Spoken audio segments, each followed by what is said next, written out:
దేశంలో పేదరిక నిర్మూలన కోసమే మాజీ ప్రధాని ఇందిరాగాంధీ గరీబీ హఠావో కార్యక్రమం చేపట్టారన్నారు కార్మిక మైనింగ్ శాఖ మంత్రి వివేక్ వెంకటస్వామి.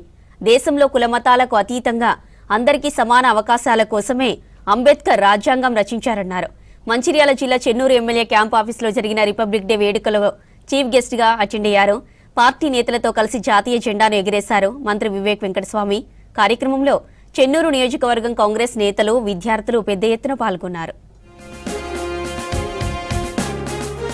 ఈ కాన్స్టిట్యూషన్ ఆఫ్ ఇండియా ఏదైతే డాక్టర్ బిఆర్ అంబేద్కర్ గారు ఆ రోజులలో రాశారో, దీంట్లో అన్ని కులాలు, అన్ని మతాలు వీళ్ళందరికీ కూడా కాపాడడము, వాళ్ళందరినీ ఐక్యంగా చేయడంలో ఈ కాన్స్టిట్యూషన్ ఆ రోజులో రాయబడినది. అంతేకాదు ఈ కాన్స్టిట్యూషన్ వలన ఈ దేశం ఆర్థికంగా ముందుకు వెళ్ళాలి, బీద ప్రజలు ఎవరైతే ఉన్నారో వీళ్ళందరికీ కూడా ఉద్యోగ అవకాశాలు కల్పించాలి, వీళ్ళందరికీ ఒక దారి చూపించాలని చెప్పి కాన్స్టిట్యూషన్ రాయడం జరిగింది.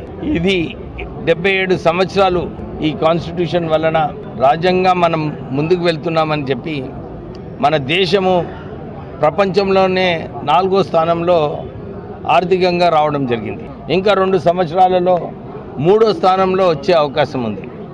అలాగే మన తెలంగాణ రైజింగ్ ముఖ్యమంత్రి గారు ఏదైతే చెప్పారో 2047లో $3 ట్రిలియన్ ఎకానమీ కావాలని, ఇవన్నీ కూడా మనం ముందుకు వెళ్తున్నామంటే కేవలం మన కాన్స్టిట్యూషన్లో ఏదైతే 4 pillars of democracy, judiciary, bureaucracy, political setup, ఇంకా ప్రెస్, ఈ 4 స్తంభాలు కూడా మంచిగా నడిచినప్పుడే డెమోక్రసీ నడుస్తుంది. అది మన కాన్స్టిట్యూషన్లో రాయడం జరిగింది. ఈ కాన్స్టిట్యూషన్లో హిందూ, ముస్లిమ్స్ అందరికీ కూడా ఒక జాగా ఇవ్వడం జరిగింది. వాళ్ళందరూ కూడా ఇదే ఆలోచనతోనే మనము ఒక దేశంగా ముందుకు వెళ్ళాలని చెప్పి అందరూ కూడా అదే కోరుకుంటున్నారు.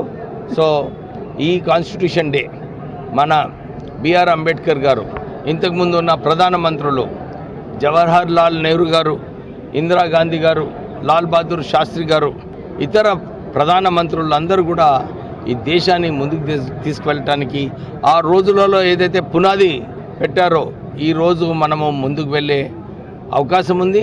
సో ప్రజలందరూ కూడా ఈరోజు ఘనంగా జరుపుకొని మన ఏదైతే వాల్యూసు, కల్చరు ఇవన్నీ ఉన్నాయో ఇవన్నీ కూడా దాన్ని నిలబెట్టుకుంటూ ముందుకు వెళ్ళాలని చెప్పి